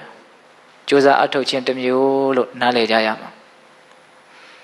ရှရာသာသောမတောတိတိဥဒ္ဓမာတောဝိနိလကောအပဝေတောသုတ်တန္တသမိအနပိခဟောတိညာတယောပျက်စီးခြင်းကြလို့ပျက်စီးရပြီတေးခြင်းကြလို့တေးရပြီအဲ့လိုပျက်စီးသွားပြီတေးသွားပြီဆိုရင်တော့ဝိညာဉ်ကင်းသွားတဲ့ဒီယုတ်ခန္ဓာကိုယ်ကြီးဟာဘလို့ဖြစ်သွားတော့ယရာစသောမတောတိတိဥဒ္ဓမာတောဝိနိလကောတဖြည်းဖြည်းနဲ့ရောင်းလာတယ်အရည်တွေဘာတွေကအယောင်တွေကပြောင်းသွားတယ်အဖြူခွက်တွေအမဲခွက်တွေအညိုခွက်တွေထင်းလာတယ်ယရာစသောမတောတိတိဥဒ္ဓမာတောဝိနိလကောအပဝေတောသုတ်တန္တသမိအနပိခဟွန်တိညာတယောအလွန်ချစ်ကြတဲ့ခင်ကြတဲ့မိသားစုဝင်တွေဆွေတွေမျိုးတွေမိတ်ဆွေတွေပေါင်းတဲ့တွေကသိပြီဆိုတာနဲ့ကိုယ့်ကိုဘာဖြစ်သွားတော့ငက်ကွက်မှုကင်းသွားတယ်ဒါငါလူပဲဆိုတဲ့အတိအမှတ်ပြုမှုမရှိတော့ဘူးအဲ့လိုငက်ကွက်မှုကင်းသွားတဲ့အတွက်ကြောင့်ဘာလို့တော့အိမ်မှာမထားတော့သုတ်တန်ပို့လိုက်တယ်တဲ့အပဝေတောသုတ်တန္တသမိသုတ်တန်ကိုသွားပြီးတော့စွန့်ပစ်လိုက်တယ် အဲ့ဒီမှာတခုတည်းသုတ်တံမှာလျောင်းရတော့တာပဲတဲ့နော်ဒါကိုမြတ်စွာဘုရားပုံပေါ်အောင်ပြောတာနော်ယရာစသောမတောတိတိဥဒ္ဓမာတောဝိနိလကောအပဝိတောသုတ်တန္တသမိအနပိက္ခဟောတိညာတယောလူတွေဟာကိုယ့်ရဲ့အတိုင်းဝိုင်းကိုယ့်ရဲ့မိသားစုဒါတွေရဲ့ပုံမှာအလွန်အားပြုပြီးတော့အလွန်မှီခိုးပြီးတော့နေကြတယ်နော်စိတ်ထဲမှာဒါလေးတွေကိုပဲအားပြုဒါလေးတွေရဲ့အကြောင်းကိုပဲတွေးဒါနဲ့ပဲအဖို့လုပ်ပြီးတော့နေကြတာတကယ်ဒီအနေထားမှာအနှစ်သာရကင်းမဲ့လာတယ်ဆိုတာကိုသိတဲ့အခါမှာစွန့်ပစ်တဲ့အနေထားကိုကြည်ချင်းအဖြစ်သိနိုင်တယ်သိပြီဆိုတော့လည်းတယောက်တည်းပဲကိုယ့်ကိုသူများကလည်းစွန့်ပစ်ကြမှာဖြစ်တယ်လို့သူများကိုလည်းကိုယ်ကစွန့်ပစ်မှာပါပဲဒါလောကရဲ့သဘာဝအဲ့ဒီအမှန်တရားကိုစဉ်းစားဆင်ခြင်ခြင်းအဖြစ်နေထိုင်ခြင်းအတွင်းမှာမလိုလားအပ်တဲ့တန်ရောစဉ်အနှောင်ဖွဲ့တွေလည်းပဲနေသွားနိုင်တယ်အားလုံးပြီးတော့လည်းပဲကိုယ်လန်းကိုသွားကြရမှာပဲဒီအခြေအနေမှဒီအနေအထားမှလေးကိုသဘောပေါက်ဖို့လိုတယ်ဒါကြောင့်မြတ်စွာဘုရားကသိပြီဆိုတာနဲ့ခန္ဓာကိုယ်ကြီးကအမျိုးမျိုးပျက်စီးလာတယ်ရွရွင်းလာတယ်ဒီအနေအထားကြီးကိုဘယ်သူမှအိမ်မှာမထားတော့ဘူးအနပ္ပိခလက်ကွက်မှုကင်းသွားတယ်တန်ရောစဉ်တွေမရှိတော့ဘူးငကိုယ်တော့ကလူမဟုတ်တော့ဘူးလို့သူတို့တွက်လိုက်ပြီဒါဟာအပုပ်အစုဝေးကြီးပဲလို့တွက်လိုက်ကြပြီအဲ့ဒီတော့ဘာဖြစ်တော့သုတ်တံပို့လိုက်တော့တာပေါ့သိပြီးတဲ့နောက်မှာဖြစ်လာတဲ့အနေအထားယရာစသောမတောတိတိဥဒ္ဓမာတောဝိနိလကောအပဝိတောသုတ်တန္တသမိအနပိက္ခဟောတိညာတယောခါဒန္တိနံသူဝါနာစသင်္ကာလာစဝကာကိမိကာကာကိစ္ဆာစခါဒန္တိရေစင်ကြီးတန်တိပါဏိနောတဲ့အဲ့ဒါတော့သုတ်တံပို့လိုက်တော့ဘာဖြစ်တော့ခွေးတွေကစားရမယ်တဲ့ကြီးတွေကစားရမယ်တဲ့နော်စာပတိတွေကထိုးကြမယ်ဒီခန္ဓာကိုယ်ကိုစားကြမယ်တခြားသောတက်ရှိတရားဝါတွေအမျိုးကြီးအများကြီးရှိတယ်အဲ့ဒီတရားဝါတွေကလာပြီးတော့စားကြမယ်ခန္ဓာကိုယ်ဆိုတာနောက်ဆုံးတနေ့တခြားသောတရားဝါတို့ရဲ့အစားအစာကိုယ်မသေးခင်မှာတခြားသောတရားဝါတွေကိုကိုယ်ဟာစားကိုယ်သေးပြီဆိုတော့ကိုယ်သူများကစားပရဗတ္တတရားဝါရဲ့အစာအာဟာရကိုယ့်ရဲ့ပါးစပ်ဟာသူများရဲ့သင်္ချိုင်းဖြစ်ခဲ့သလိုကိုယ်ခန္ဓာကိုယ်ကြီးရလဲသူများပါးစပ်တည်းဟူသောသင်္ချိုင်းကိုရောက်ရမယ်ဒါကိုမြတ်စွာဘုရားကပုံပေါ်အောင်ပြောပြတယ်ခါဒန္တိနံသူဝါနာစသင်္ကာလာစဝကာကိမိနောက်ဆုံးဘယ်တော်ကမှမစားဘူးဆိုရင်ဒီခန္ဓာကိုယ်ကဖြစ်လာတဲ့ပိုးလောက်တွေကလာပြီးတော့စားကြမယ်ဒီခန္ဓာကိုယ်ကအလိုလိုဖြစ်နေတဲ့ပိုးလောက်တွေကစားဟိုတနေ့ကဆရာဝန်ကြီးတယောက်ကပြောတယ်ဒီခန္ဓာကိုယ်ထဲမှာနောက်အစာကိုခြေဖြတ်ဖို့အတွက်ဖြစ်နေတဲ့ဥထဲမှာပိုးကောင်တွေရှိတယ်တဲ့နော်အဲ့ဒီပိုးကောင်တွေကခန္ဓာကိုယ်ကိုအကျိုးပြုနေတာတွေအများကြီးရှိတယ်တဲ့ကိုယ်ခန္ဓာကိုယ်ကြီးကကိုတယောက်တည်းလားအောက်မိတ်နေတယ်အများကြီးပါလားလို့စဉ်းစားမိဖို့လိုတယ်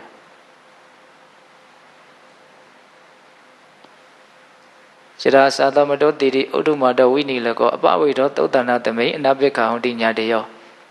ခါဒန္တိနံသူဝါနာစသင်္ကာလာစဝကာကိမိကာကာဂိစ္ဆာစခါဒန္တိရေစင်ကြီးတန်တိပါဏိနောသုတ်တဝါနဗုဒ္ဓဝဆနံဘိက္ခုပညာနဝဣဒသောခောနံပရိဇာနန္တိယထာဘူတင်ကြီးပတ္တိဟောအဲ့လိုဒီခန္ဓာရဲ့သဘာဝတွေကိုမြတ်စွာဘုရားဟောပြထားတဲ့အတိုင်းမှန်မှန်ကန်ကန်သိမယ်မြင်မယ်နားလည်မယ်စဉ်းစားမယ်ဆင်ခြင်မယ်ဆိုလို့ရှိရင်သောခောနံပရိဇာနန္တိပညာရှိတဲ့အဲ့ဒီပုဂ္ဂိုလ်ဟာဒီခန္ဓာရဲ့အကြောင်းကိုပိုင်းပိုင်းခြားခြားသိနိုင်တယ်မြင်နိုင်တယ်ယထာဘူတင်ကြီးပတ္တိဟုတ်သည့်အတိုင်းသူမြင်ရလိမ့်မယ်မြတ်စွာဘုရားဟောပြထားတဲ့ဒီလိုဒေသနာမျိုးတွေကိုနာယူပြီးတော့စဉ်းစားမယ်ဆင်ခြင်မယ်ဆိုရင်ဒီခန္ဓာကိုယ်ရဲ့အကြောင်းကိုမှန်မှန်ကန်ကန်သိလိမ့်မယ်မြင်လိမ့်မယ်လို့ပြောတာသုတ်တဝါနဗုဒ္ဓဝဆနံမြတ်စွာဘုရားရဲ့စကားတော်ကိုကြားရနာရတဲ့အခါမှာဘိက္ခုပညာနဝဣဒဉာဏ်ပညာနဲ့ပြည့်စုံတဲ့အဲ့ဒီဉာဏ်ဟာသောခောနံပရိဇာနန္တိဒီခန္ဓာကိုယ်ရဲ့သဘာဝကိုပိုင်းပိုင်းခြားခြားသိမယ်မြင်မယ်နားလည်မယ်ယထာဘူတင်ကြီးပတ္တိဟုတ်သည့်အတိုင်းမှန်သည့်အတိုင်းမြင်လိမ့်မယ်သိလိမ့်မယ်တဲ့မြင်ပုံကလေးကိုဘယ်လိုဆက်ပြောတော့ယထာဣဒံတထာဣဒံယထာဣဒံတထာဣဒံဣဇတ်တင်္စဗဟိဒါစကာယေသန္နံဝိရာစီဟောယထာဣဒံတထာဣဒံယထာဣဒံတထာဣဒံဒါလေးကအလွန်စဉ်းစားစရာကောင်းယထာဣဒံတထာဣဒံဆိုတာဘာပြောတာတော့ အဲ့ဒီပျက်စီးနေတဲ့ခန္ဓာကိုယ်ကြီးဆိုကြပါစို့ကိုယ်ရှင်မှာပျက်စီးနေတဲ့ရုပ်အလောင်းတစ်ခုမျက်စိလေးနဲ့စိတ်ကူးလေးနဲ့ဖန်တီးပြီးတော့ကြည့်လိုက်မြင်ခဲ့ဘူးတဲ့ရုပ်အလောင်းတစ်ခုကိုလည်းစဉ်းစားကြည့်လိုက်အဲ့ဒီပျက်စီးသွားတဲ့ပျက်စီးနေတဲ့အဲ့ဒီရုပ်ခန္ဓာကိုယ်ကြီးတစ်ချိန်လုံးကကိုယ်လိုပဲသွားသွားလာလာစားစားတောက်တောက်ပြောပြောဆိုဆိုနေထိုင်ခဲ့တဲ့ဘဝတစ်ခုကိုပိုင်ဆိုင်ခဲ့တဲ့လူပါတဲ့ဆိုလိုတာကအဲ့ဒါကြီးကတစ်ချိန်လုံးကကိုယ်လိုပဲဖြစ်ခဲ့တာအဲ့လိုစဉ်းစားရမယ်ယထာဣဒံတထာဧတံဆိုတာအဲ့ဒါကိုပြောတာယထာဣဒံတထာဧတံတထာဧတံယထာဣဒံယထာဧတံတထာဣဒံအဲ့ဒါကဘာပြောတာတော့ဟောဒီအခုသွားလာလာစားစားတောက်တောက်ပြောပြောဆိုဆိုလုံနေတဲ့ဒီခန္ဓာကိုယ်ကြီးဟာလည်းပဲတစ်ချိန်ကြာတော့အဲ့ဒီလိုမလှုပ်မရှက်နော်ပုတ်ပွားပြီးတော့လျောင်းဆက်နေရတဲ့ရုပ်အလောင်းတစ်ခုလိုတေချာပေါက်ဖြစ်သွားမှာတဲ့ဆိုလိုတာကအဲ့ဒါကြီးကဒါမျိုးဖြစ်ခဲ့တယ်ဒါကြီးကလည်းအဲ့ဒါမျိုးကြီးလိုဖြစ်သွားအောင်မှာလို့အပြန်ပြန်အလှန်လှန်အဲ့ဒီသေဆုံးသွားတဲ့ရုပ်အလောင်းနဲ့မသေဆုံးသေးတဲ့ဒီရုပ်တဘာဝဒီကာယရဲ့အနေအထားမှန်ကိုအဲ့လိုအပြန်ပြန်ဖန်ဖန်စဉ်းစားရမယ်လို့ပြောတာအဲ့ဒီပျက်စီးသွားတဲ့ရုပ်ခန္ဓာကအခုရှင်းသန်းနေတဲ့ရုပ်ခန္ဓာမျိုးတစ်ချိန်ကဖြစ်ခဲ့တယ်ဒါအမှန်တရားခုရှင်းသန်းနေတဲ့ရုပ်ခန္ဓာတွေဟာလည်းတစ်ချိန်ကြာတော့အဲ့ဒီပျက်စီးသွားတဲ့ရုပ်ခန္ဓာမျိုးလို့တေချာပေါက်ဖြစ်သွားမယ်နားလည်မယ်ထင်ပါတယ်အဲ့ဒါကြီးကလည်းဒါမျိုးဖြစ်ခဲ့တယ်ဒါကြီးကလည်းအဲ့ဒါမျိုးဖြစ်လိမ့်မယ်လို့ပြောတာဒီအချက်ကအလွန်တရာမှဉာဏ်ပညာကိုဖြစ်စေနိုင်တယ်အဲ့ဒါကြီးကဒါမျိုးဖြစ်ခဲ့တာပဲဒါကြီးကလည်းအဲ့ဒါမျိုးဖြစ်အောင်မှာပဲဆိုတဲ့အနေထားမှယထာဣဒံတထာဣဒံယထာဣဒံတထာဣဒံအစ္ဆတင်္စဗဟိဒါစကာယေသနဝိရာစီအဲ့လိုတိတော့မြင်တော့ဘာဖြစ်တော့တဲ့အစ္ဆတင်္စဗဟိဒါစအစ္ဆတဆိုတာအတွင်းတနည်းအားဖြင့်မိမိခန္ဓာကိုယ်ဗဟိဒါဆိုတာအပြင်တနည်းအားဖြင့်သူတစ်ပါးခန္ဓာကိုယ်အဲ့လိုမိမိခန္ဓာသူတစ်ပါးခန္ဓာတနည်းအားဖြင့်အတွင်းအပြင်ဒီခန္ဓာရဲ့သဘာဝတွေရဲ့အပေါ်မှာမှန်ကန်ကန်နားလည်ပြီးတော့ကာယေသနဝိရာစီဆန္ဒလို့ဆိုတဲ့ဆွဲမဲ့မှုနော်လောဘရာခဓာတ်တွေကင်းကွာသွားတယ်လို့မြတ်စွာဘုရားဟောတာအဲ့ဒါကြီးကလည်းဒါမျိုးဖြစ်ခဲ့တာပဲဒါကြီးကလည်းအဲ့ဒါမျိုးဖြစ်အောင်မှာပဲလို့စဉ်းစားရင်အတွင်းအပနော်နှဝါသောဒီခန္ဓာရဲ့အပေါ်မှာဆွဲမဲ့မှုတွေကင်းသွားမယ်လို့ပြောတာကိုယ်ခန္ဓာရဲ့ကိုယ်ပေါ်မှာလည်းပဲဆွဲမဲ့မှုကင်းသွားနိုင်တယ်လို့သူတစ်ပါးခန္ဓာရဲ့ပေါ်မှာလည်းဆွဲမဲ့မှုကင်းနိုင်တယ်လို့ပြောတာပါယထာဣဒံတထာဣဒံယထာဣဒံတထာဣဒံအစ္ဆတင်္စဗဟိဒါစကာယေသနဝိရာစီသန္နရာဂောဝိရတောသောဘိက္ခုပညာနဝဣဒအစ္ဆကအမတံတန်တိနိဗ္ဗာနံပဒမစ္စုတံဟော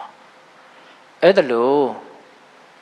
မိမိခန္ဓာသူတစ်ပါးခန္ဓာရဲ့ပုံမှာနော်အတွင်းအပနှစ်ဌာနလုံးရဲ့အပေါ်မှာဆွဲမဲ့မှုကင်းသွားပြီဆိုရင်အဲ့ဒီပုဂ္ဂိုလ်ဟာအစ္ဆကအမတံတန်တိနိဗ္ဗာနံပဒမစ္စုတံအလွန်ငြိမ်းချမ်းတဲ့ငြိမ်သက်တဲ့နိဗ္ဗာန်ဆိုတဲ့ချမ်းသာကိုတောင်ရနိုင်တယ်မျက်မှောက်ပြုနိုင်တယ်တဲ့အဲ့လိုအတီလင်းဟောတာသန္နရာဂဝိရတောသောဘိက္ခုပညာနဝဣဒအစ္ဆကအမတံတန်တိနိဗ္ဗာနံပရမစ္စုတံအမတံတေခြင်းကင်းသောအစ္ဆုတံရွှေလျားခြင်းကင်းသောတန်တိငြိမ်သက်သောနိဗ္ဗာန်နိဗ္ဗာန်ကိုအစ္ဆကရနိုင်တယ်အဲ့လိုပုဂ္ဂိုလ်တော့သန္နရာဂဝိရတောသောဘိက္ခုပညာနဝဣဒနောက်အတွင်းပါနှစ်ဌာနရဲ့အပေါ်မှာမိမိခန္ဓာတစ်ပါးခန္ဓာရဲ့အပေါ်မှာဆွဲမဲ့မှုကင်းနေတဲ့အဲ့ဒီဉာဏ်ပညာရှိတဲ့ပုဂ္ဂိုလ်ဟာဒီလိုနိဗ္ဗာန်ချမ်းသာကိုရနိုင်တယ်လို့ပြောတာအဲ့လိုမြတ်စွာဘုရားကသေဆုံးပြီးတဲ့နောက်မှာဖြစ်ပေါ်လာမယ့်အနေအထားအသက်ရှင်သန်စဉ်မှာဖြစ်ပေါ်နေတဲ့အနေအထားဒါတွေကိုပိုင်းခြားပြီးတော့စနစ်တကျမြတ်စွာဘုရားဟောတာအဲ့တော့နောက်ဆုံးဏိဂုံးချုပ်ဂါထာလေးနှစ်ပုဒ်ကသူကလည်းပဲတော်တော်လေးစဉ်းစားစရာကောင်းအနှစ်ချုပ်လို့လည်းပဲဆိုမယ်ဆိုရင်ဆိုနိုင်ပါရဲ့ဂါထာလေးနှစ်ပုဒ်ကြံသေးတယ်ဒွိပါရကောယအတုစီဒုက္ခနောပရိဟာရတိနာနာကုဏပပရိပူရောဝိတ္တဝန္တောတတော်တတော်တဲ့ဒွိပါရကောယအတုစီနော်ယံကာယောဟောဒီခန္ဓာကိုယ်ကြီးဟာဒွိပါရကခြေနှစ်ချောင်းရှိတယ်တဲ့ဟောဘာထူးဆန်းတယ်လေလို့မအောင်မင်းနဲ့ဒီခြားခြားလေးစဉ်းစားပြီးတော့ဆင်ခြင်ကြည့်တော့ခန္ဓာကိုယ်ကြီးကခြေတော်နှစ်ချောင်း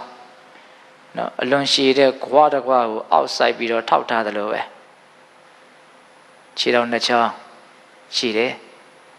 ဘက်စုံတောင်းစုံကနေခန္ဓာကိုယ်ရဲ့သဘာဝကိုမြင်ရမယ်တတန်တရားလုံးတစ်ဘဝလုံးငါဆိုတဲ့အမြင်နဲ့မြင်လာတာသူဆိုတဲ့အမြင်နဲ့မြင်လာတာလှတယ်ဆိုတဲ့အမြင်နဲ့မြင်လာတာအိုတယ်ဆိုတဲ့အမြင်နဲ့မြင်လာတာချစ်တယ်ဆိုတဲ့အမြင်နဲ့မြင်လာတာမုန်းတယ်ဆိုတဲ့အမြင်နဲ့မြင်လာတာအဲ့ဒါကိုကဖယ်ရှားပြီးတော့ခြေနှချောင်းနဲ့နော်မစင်ကြယ်တာတွေရွံရှားတရားတွေအကုန်လုံးစုထားတဲ့ရုပ်တဘာဝရဲ့အစွအဝေးကြီးဆိုတဲ့အနေထားနဲ့အမြင်မှန်နဲ့ကြည့်ကြည့်ပါနော်အစွဲလန်းကင်းကင်းနဲ့ကြည့်ကြည့်ပါဒိပါရကောယံအတုစီခြေနှချောင်းနဲ့ရှိနေတဲ့ဒီခန္ဓာကိုယ်ကြီးဟာအတုစီနော်မစင်ကြယ်တာတွေကြီးပဲတဲ့ဒိပါရကောယံအတုစီဒုက္ခန္တောပရိဟာရတိဒုက္ခန္တောတဲ့မကောင်းတဲ့အနတ်တွေပဲရှိတယ်တဲ့နော်အတုစီဆိုတဲ့စကားလုံးဒုက္ခန္တာဆိုတဲ့အသုံးနှုန်းအဲ့ဒါလိုမစင်ကြယ်တာတွေမကောင်းတဲ့အနတ်တွေရှိနေတဲ့အတွက်ကြောင့်ဘာလို့ရတော့ပရိဟာရတိအမြဲတမ်းပြင်းနေရတယ်ဆင်းနေရတယ်ဖုံးနေရတယ်ကာကွယ်နေရတယ်ဟောအဝိဇ္ဇာနဲ့ကာကွယ်ရတယ်မတင်နေတာတွေမြင်ပါစိုးလို့အမွေနန္တာနဲ့လိန်ချမ်းရတယ်မကောင်းတဲ့အနတ်တွေသူများရှုရှိုက်မိမှာစိုးလို့အဲ့လိုစီးကြိုးနေရတယ်သုတ်တင်နေရတယ်ဖီးလိန်နေရတယ်ပြင်းစင်းနေရတယ်တဲ့ဒိပါရကောယံအတုစီဒုက္ခန္တောပရိဟာရတိမစင်ကြယ်တဲ့အတွက်ကြောင့်အနတ်မကောင်းတဲ့အတွက်ကြောင့်ဒီခန္ဓာကိုယ်ကအမြဲတမ်းပြင်းနေရတယ်မပြင်းမဲနဲ့ဒီတိုင်းထားပါလားဘယ်ရမလို့ညောင်လေးပင်တော်ဆိုတော့ဘုရားကြီးရေးတာလေးတစ်ခုရှိတယ်ဒီခန္ဓာကိုယ်ကိုတဲ့မွေးတီကစပြီးတော့မပြုတ်မပြင်းပင်ကိုယ်အတိုင်းထားမယ်ဆိုလို့ရှိရင်ကြည်ကြီးပိုင်းနဲ့သူယူသူမသားငါမကျူအမွာဘူးအလားမထူးခြားသောခန္ဓာကိုယ်ပါတကားလို့ဆိုရအလိုရေးတယ်ကြည်ကြီးပိုင်းဆိုတာရှင်ဘုရင်ကိုပြောတာမွေးတွေကစပြီးတော့ခေါင်းနေပါလေလဲစပင်းနေပါလေလဲမညှက်နဲ့မုတ်စိတ်တွေပါလေလဲမပြင်းနဲ့ရေလဲမချိုးနဲ့ဒီတိုင်းသာပြစ်ထားမယ်ဆိုရင်ရှင်ဘုရင်နဲ့တရောင်းသားဟာသူမသားငါမကျူအမွာဘူးအလားမထူးခြားသောခန္ဓာကိုယ်လို့အလိုရေးတယ်ဒီတော့ဘာလုပ်နေရတော့ပြင်ရတယ်ဆင်းရတယ်လုပ်ရတယ်ဒါအတွက်ဒိပါရကောယံအတုစီဒုက္ခန္တောပရိဟာရတိနာနာကုဏပပရိပူရောတဲ့ဝိတ္တဝံတောတတောအဲ့ဒါလိုအချိန်နဲ့မြနေစဉ်နေတိုင်းပြင်ဆင်ပြီးတော့ပေးနေပါတော့လည်းပဲသူကတော့ဒီမစင်ကြယ်တာတွေကိုပဲအမြဲတမ်းယူထွက်ပြီးတော့ကြာနေတယ်ဒါတွေနဲ့ပဲပြည့်မြဲပြည့်နေတယ်လျှော့သွားသလားမရှိပါဘူးလျှော့သွားတယ်လို့မရှိဘူးပို့ပြီးတော့အခြေအနေကောင်းလာလားကောင်းမလားပို့ပြီးတော့ဒါဆိုးလာတယ်ကိုဘလောက်ပဲလှုပ်ပေနေနေသူကတော့သူ့တဘာဝကိုမစွန့်ဘူးပေါ့ဆိုလိုတာလောက်ပဲပြင်းစင်နေဒီလိုမစင်ကြယ်တာတွေနဲ့ပဲပြည့်မြဲပြည့်နေတယ်ဒါတွေပဲထွက်ကြနေတယ်ဒါဆိုလိုတာကနော်အခိုက်အတန့်လေးအစဉ်ပြေအောင်လုပ်ကြတာတကယ်ဘလို့နီးနဲ့မှအမြဲတမ်းအစဉ်ပြေသွားအောင်လုပ်လို့မရဘူးအဲ့ဒါအသက်ကြီးလာပြီဆိုတော့ကိုလည်းတိတ်ပြီးတော့လုံးမပေးနိုင်တော့ဘူးခန္ဓာကိုယ်ရဲ့ယူရင်းမှုကလည်းပိုးပြီးတော့များလာပြီဆိုတော့ငယ်တဲ့ပုဂ္ဂိုလ်တွေကယွံ့ညတယ်မတတိကြဘူးကြည့်တဲ့အကြည့်ကိုစပြီးတော့အထင်သေးတဲ့အကြည့်နဲ့ကြည့်တယ်တကယ်တော့ဘာမှထူးတာမဟုတ်ခန္ဓာကိုယ်ရဲ့သဘာဝဟာတံဝေကရမယ်ဆိုရင်လည်းရစရာအလွန်ကောင်းပါဒါကိုမြတ်စွာဘုရားပြောပြတာဒိပါရကောယံအတုစီဒုက္ခန္တောပရိဟာရတိနာနာကုဏပပရိပူရောဝိတ္တဝံတောတတောအခြေနှချောင်းနဲ့ဒီခန္ဓာကိုယ်ဟာမစင်ကြယ်တာတွေစုထားပြီးတော့မကောင်းတဲ့အနတ်တွေပဲရှိတယ်ဒါကြောင့်အမြဲတမ်းပြင်ဆင်နေရတယ်ဒီလိုပဲပြင်ဆင်ညာတော့လည်းပဲမကောင်းတာတွေကပြည့်မြဲပြည့်နေတယ်မကောင်းတာတွေနဲ့နော်စုပ်ပဲ့နေတယ်လို့ဒီလိုပြောတာအဲ့လိုပြောပြီးတော့ဏိကုံနောက်ဆုံးဂါထာလေးအဲ့ဒါလေးကတော့နော်ဒတနာအမြင်ပါတယ်တော်တော်လေးစဉ်းစားတဲ့အကောင်းဧတာတိတေနကာယေနယောမေညေဩနမေတဝေပရဝအဝဇာနေယကိမေညတရအထတနာအဓိပ္ပာယ်ကဘာပြောတော့ဒီလိုခန္ဓာကိုယ်ကြီးမျိုးနဲ့ကိုမြင့်တင်ပြီးတော့သူတစ်ပါးကိုနှိမ့်ချနိုင်မယ်ဆိုရင်ဒီခန္ဓာရဲ့အကြောင်းကိုအမှန်မသိခြင်းဆိုတဲ့အကြောင်းတရားကလည်းလို့ဒီပြင်အကြောင်းမရှိဘူးတဲ့ဆိုလိုတာကဒီလိုခန္ဓာကိုယ်ကြီးမျိုးနဲ့များကိုမြင့်တင်ပြီးတော့သူတစ်ပါးကိုရှုံချသူတစ်ပါးကိုနှိမ့်ချနိုင်မယ်ဆိုရင်အဲ့ဒီပုဂ္ဂိုလ်ဟာမသိမမြင်မိုက်မဲခြင်းကိုအကြောင်းပြုလို့တခြားအကြောင်းမရှိဘူးတဲ့မသိလို့သာအဲ့ဒါလို့သူများကိုအထင်သေးတာကိုအထင်ကြီးတာသူများကိုနှိမ့်ချပြီးတော့ကိုမြင့်တင်နေတာ ဘာကိုမသိလို့တော့ဒီခန္ဓာရဲ့သဘာဝကိုမသိတာလို့ဆိုလိုတာဧတာတိတေနကာယေနယောမင်းကြီးအုံနမေတ္တဝေဟောပရံဝအဝဇာနေယကိမေညတရအတ္တတနာဒီလိုခန္ဓာကိုယ်ကြီးမျိုးနဲ့ကိုမြင့်တင်ပြီးတော့သူတို့ဘာကိုနှိမ့်ချမယ်ဆိုရင်ကိမေညတရအတ္တတနာမမြင်ခြင်းကလွဲလို့တခြားဘယ်အကြောင်းရှိနိုင်မလဲတဲ့မမြင်ခြင်းကလွဲလို့တခြားဘယ်အကြောင်းရှိနိုင်မလဲ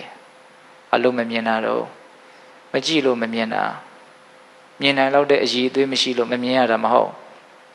မြင်ခွင့်ကမပြတ်သားလို့မထင်ရှားလို့မမြင်ရတာလည်းမဟုတ်တကယ်စင်စစ်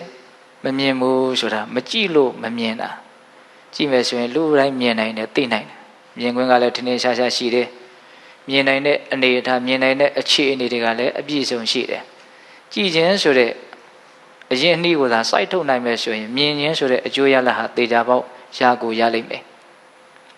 ကိုယ်ခန္ဓာရဲ့သဘာဝကိုမှန်မှန်ကန်ကန်သိမယ်မြင်မယ်ဆိုရင်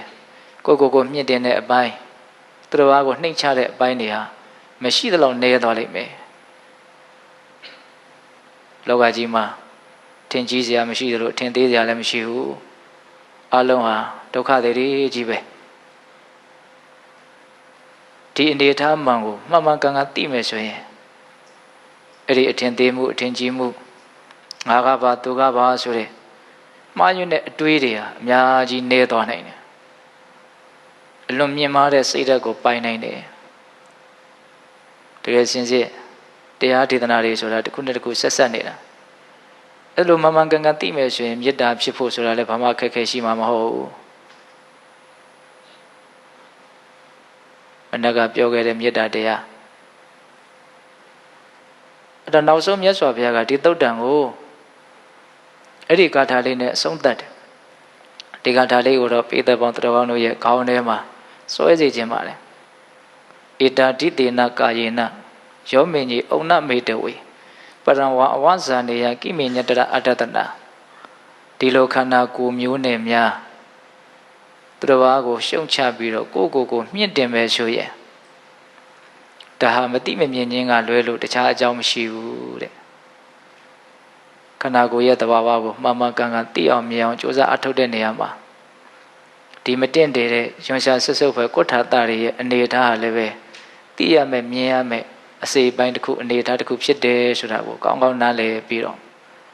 ကိုယ်ခန္ဓာရဲ့သဘာဝကိုမှန်မှန်ကန်ကန်သိအောင်မြင်အောင်ကြိုးစားအထောက်နိုင်ကြဖို့လိုပါတယ်ဒါကဦးဇင်းတို့တိရိမာရဲ့ရုပ်ကလပ်ကိုရှေ့မှာထားပြီးတော့ယဟန်ပေသက်နတ်ပေသက်လူပေသက်ကိုမြတ်စွာဘုရားဟောပြခဲ့တဲ့ဒေသနာဝိဇေယသုတ်တံတဲ့အဲ့ဒီဒေသနာကိုနာယူလည်းပြီးရောသောတော်ကတိရိမာကိုဆွဲလန်းပြီးတော့နေတဲ့ယဟန်တော်လေးဟာသောတပတ္တိမေညာပူညာကိုရတယ်တဲ့နောက်တိရိမာကဖြစ်သွားတဲ့တိရိမာနတ်မိဘုရားကတော့အနာဂါမိမေညာပူညာကိုရတယ်တဲ့တခြားသောယဟန်တော်တွေတရားဓမ္မတွေလည်းပဲအတိတုဉာဏ်တို့ကိုရကြတာအလွတ်တရားမှများပြားတဲ့အရှိအတွက်ရှိတယ်တဲ့ဒီတော့အတုပဘာဝနာဒါဟာမဲ့ဉာဏ်ဖူဉာဏ်ကိုရစေနိုင်တယ်ဆိုတာကိုနောက်တရားဓမ္မတို့ဦးဇင်းတို့တွေကဆွဲဆွဲမြဲမြဲနားလည်ထားကြဖို့လိုတယ်ဒါကိုကြည်ရင်မြင်ရင်နဲ့အနိတ္တရကင်းမဲ့ဖို့ဆင်းရဲဖို့မတည်မြဲဖို့ဒီအနိစ္စဒုက္ခအနတ္တလက္ခဏာတွေသုံးပါလဲထင်ရှားစွာပေါ်လာနိုင်တာပဲဒါကြောင့်ကိုယ်ခန္ဓာရဲ့သဘာဝကိုသိအောင်ကြိုးစားတဲ့နေရာမှာဘက်စုံတောင်းစုံကနေကြိုးစားဖို့လိုတယ်ဆိုတာလေးကိုလည်းပဲနားလည်ထားဖို့သိထားဖို့လိုအပ်ပါတယ်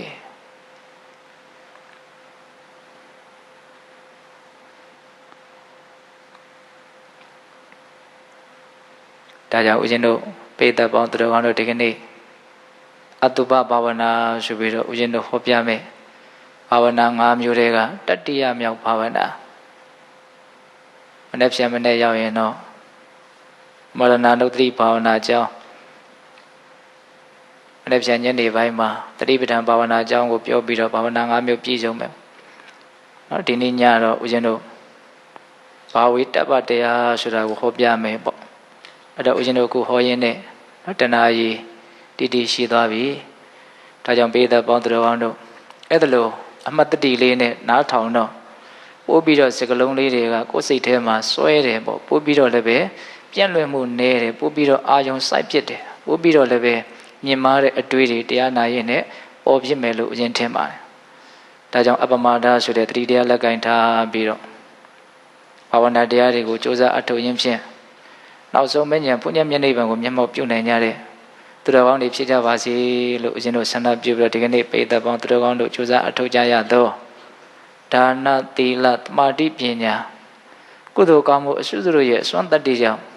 ဘုရားတပည့်တော်တို့သည်မဉ္ဇဉ်ဘုညမျက်နှိပ်ပံကိုလျင်မြန်ထုတ်ချောက်မျက်မှောက်ပြုပါရစေကုန်သောဟုပတ္တနာအောင်စုပြုကြကုန်ရာတည်း